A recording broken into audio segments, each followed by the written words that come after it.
This is Katie Clark, and I'm going to read her piece.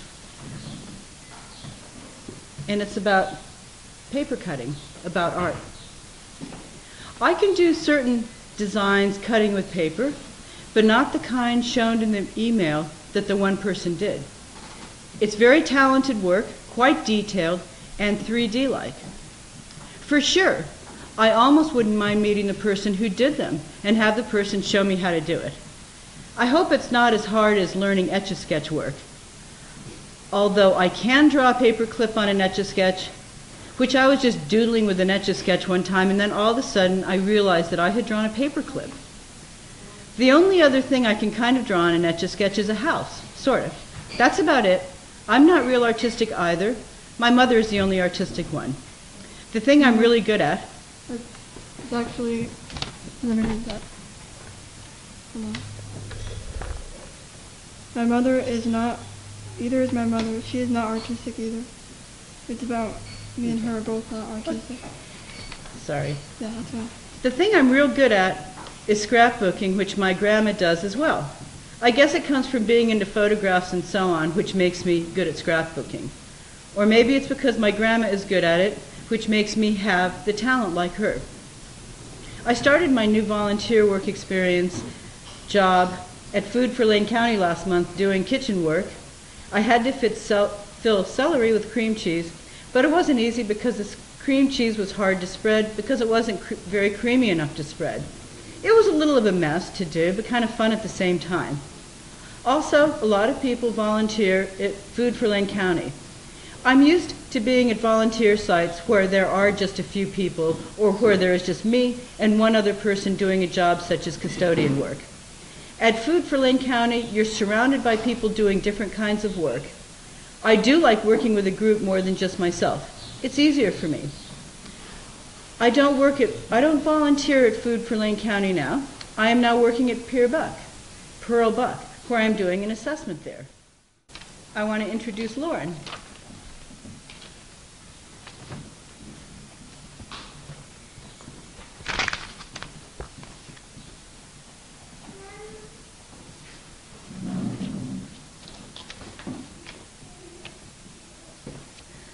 Good afternoon, everybody. Autistics are people too. Hello, Cottage Grove. My name is Lauren Goodman. I would like to mention another person with autism here in Cottage Grove, which is the town where I live. Myself. I am 38 years old. I'm 39 now. My autism is high functioning. I am annoyed at how certain society cliques treat autistics. We autistics are like other types of people. We have a disability.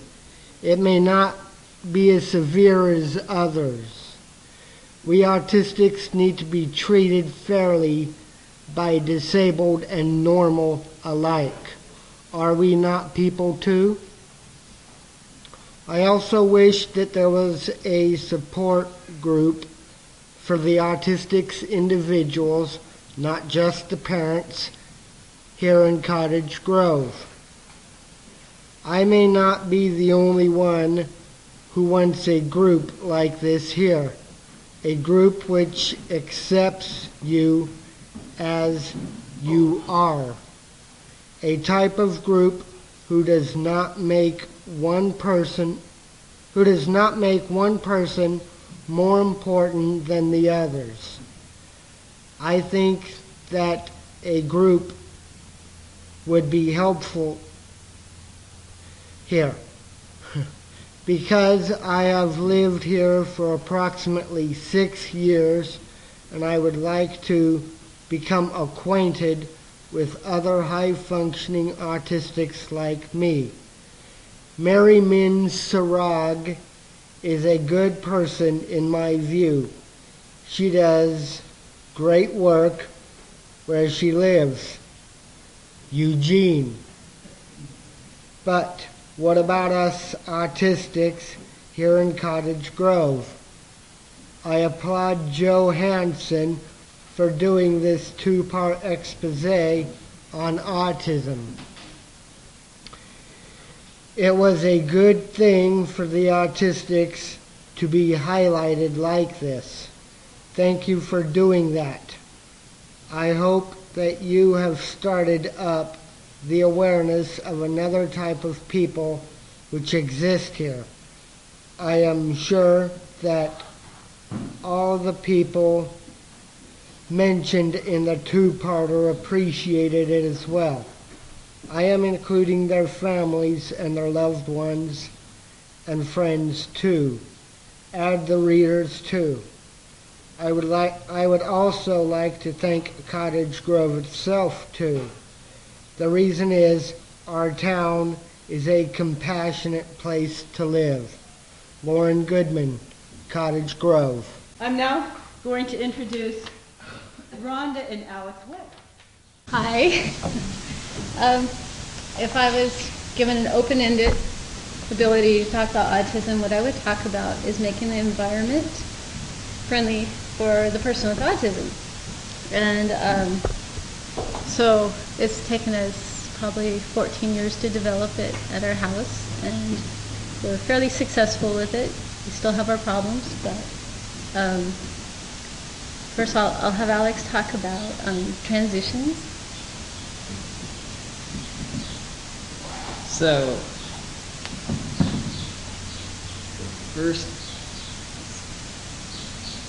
first off, I'd like to say that I think that that everybody, especially people with autism, but anybody really, should have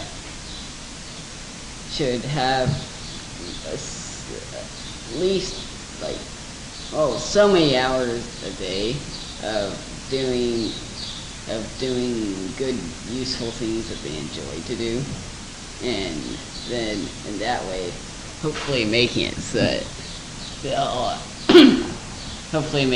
that they'll be prepared for later on jobs related to that hobby.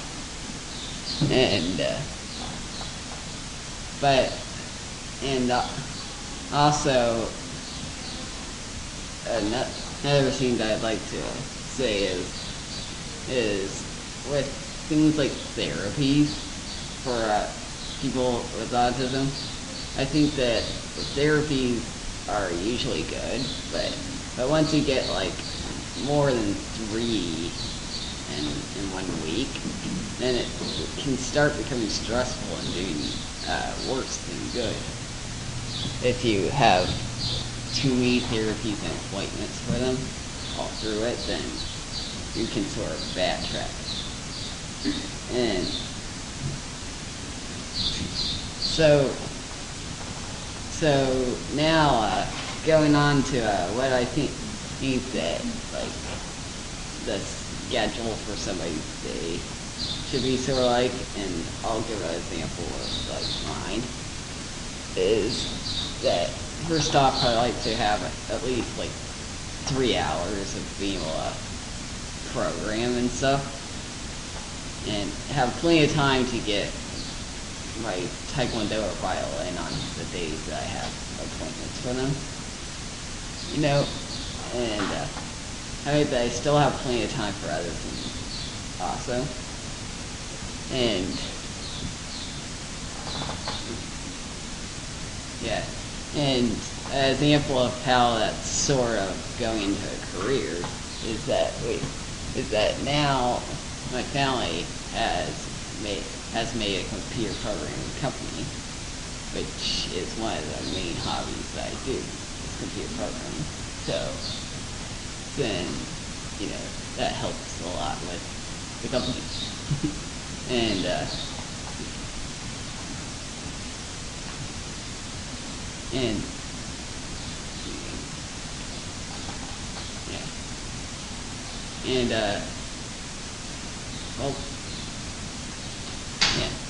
and I think that also you should have enough time to relax, you know, but yet not be like you're just lying around all the time. you need exercise and academics in your life, but I do think that you should have enough time to, at least get your 9 hours of sleep. And yeah, I guess.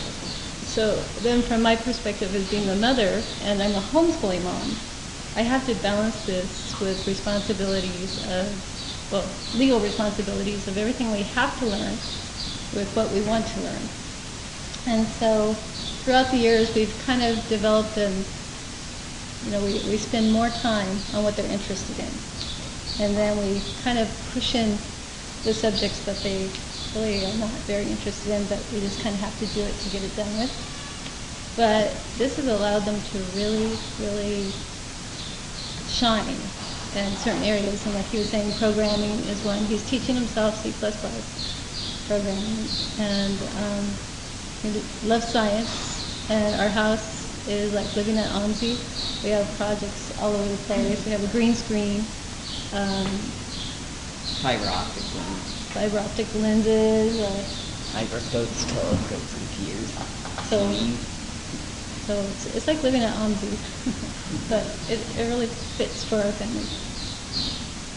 And the biggest challenge for me as a mom is feeding, because we have just slowly developed more taste, and we still only like a handful of food. And so often I'm eating one thing and the children are eating something else, and then my husband, who's the money maker of the family, comes home and usually eats a bowl of cereal or something, whatever he can find, and that's been our biggest challenge, along with sleep. We are late owl people, and it's hard to fit in society when you don't get out of bed till noon or 1. And we're not in bed until 3 in the morning, 4 in the morning. That's not uncommon for us, but it's when we function the best. And so I vote for making schools for people on the spectrum at night. It would help a lot. And that's about all we have to say. Questions? Could you tell us, Alex, what you were doing yesterday? I went up to yesterday we came back from Bellingham, where we did a Taekwondo tournament, and I won these medals. This one's third place in our Hyungs, which is like a pattern they do. So like a kata and karate. And then I won first place for the sparring.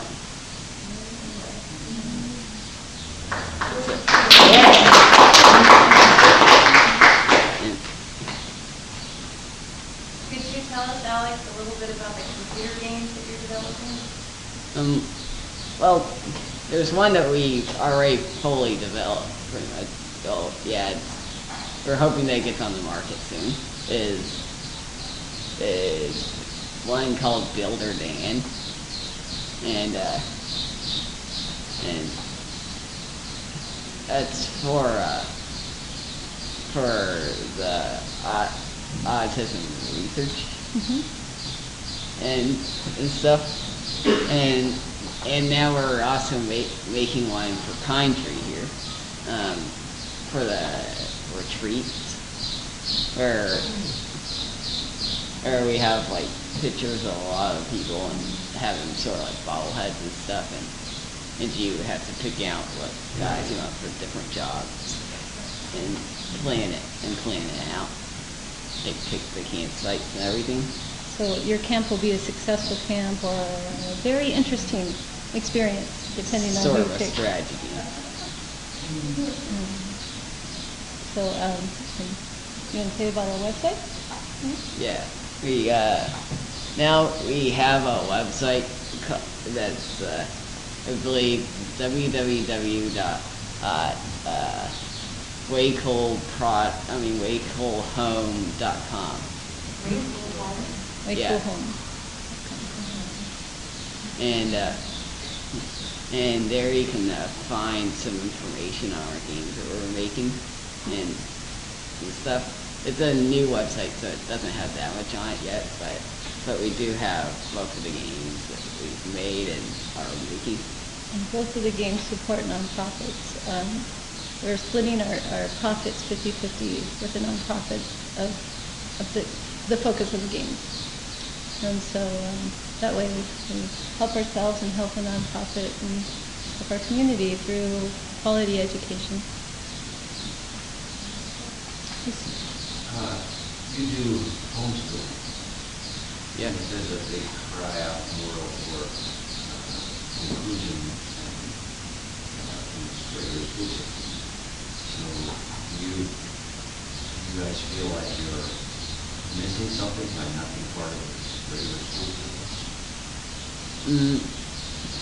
Not really, because the school, is like just as good educational-wise, and then we have all our activities like taekwondo and stuff where, you're participating in a school with other kids. It's just not the academic school, like in public school. I find when we're at home a lot and we can relax, that then the kids both handle social situations a lot better and enjoy it more when they are out in social atmospheres. I think it's like a chemistry, they relax more, and so then when they go and they play with their friends, they can really enjoy their friends, and I think they cherish it more.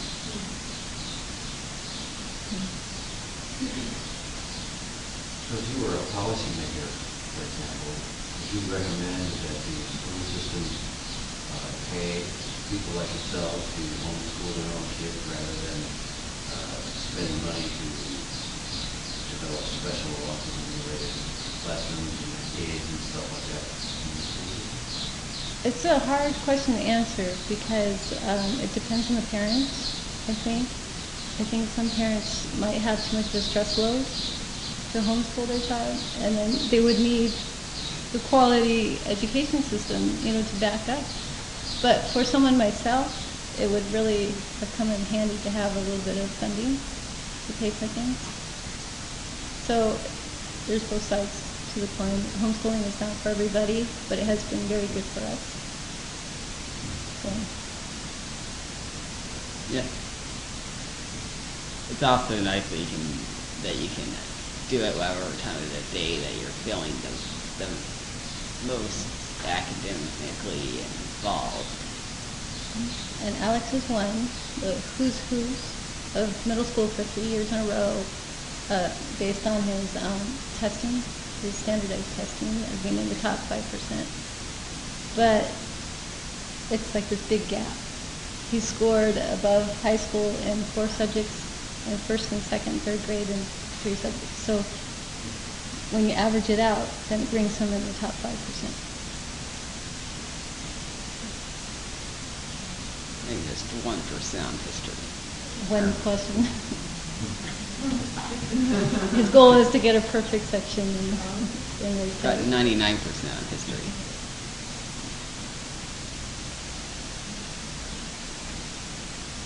Are you saying that you did well in history?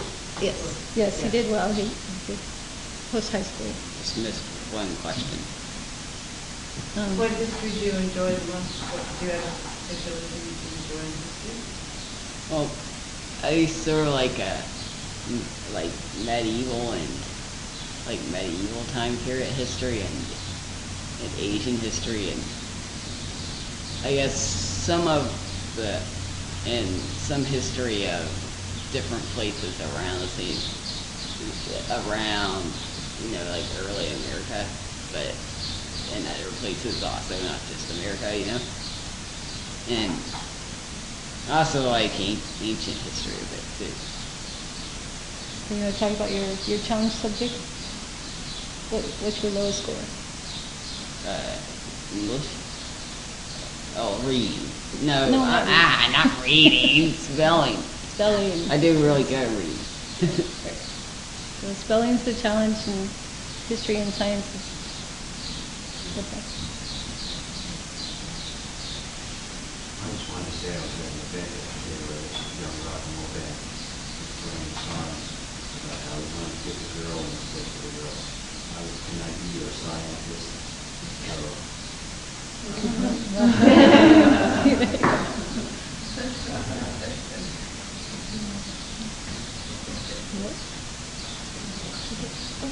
What do you use the green screen for? Right now we're just playing around, but we're planning on doing stuff like some things, like simple things, like maybe wearing green gloves to like hold objects and take pictures of them to use in our games. So then we could just blank out the background and all it is the object to the point of making movies with it. What is a green screen? it's sort of like what a newscaster uses, where they'll stand in front of the green screen, and then they can put whatever they want behind them, like they computerize it. So you can put like the map of the United States and talk about the weather. Yeah. And it's just a blank screen behind you, a green screen. Mm-hmm. And then they can computerize it by putting in the map or whatever they want to show. Yeah. And so, like, one thing we find out, like, when they show birds in movies and they're flying, they'll actually have, like, the hawk, they'll hold the hawk on with a green glove. And then they'll move the hawk up and down with the wind blowing on them. And then they'll put a picture of the sky behind them, and it will appear like they're flying. So you can do effects. Yeah, to fake it. And we're going to start making a sign language interactive computer game. And so we're thinking about using that in the sign language game.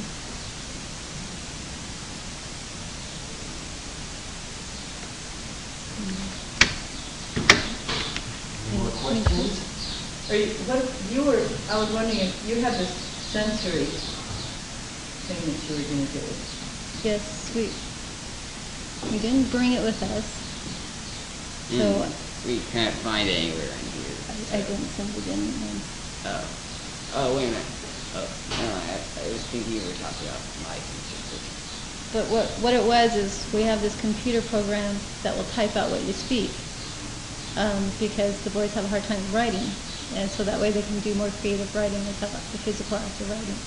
And this program has to learn your voice and your mannerisms. So before it learns your voice, it'll mistype things quite easily. And it really reflected the way Alex would hear things when he was little.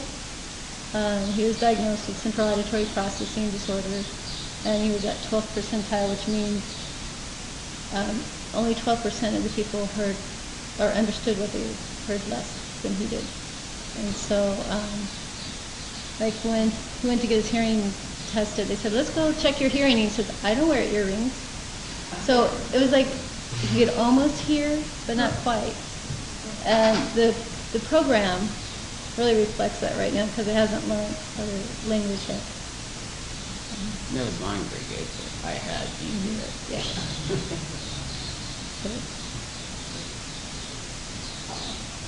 Yeah.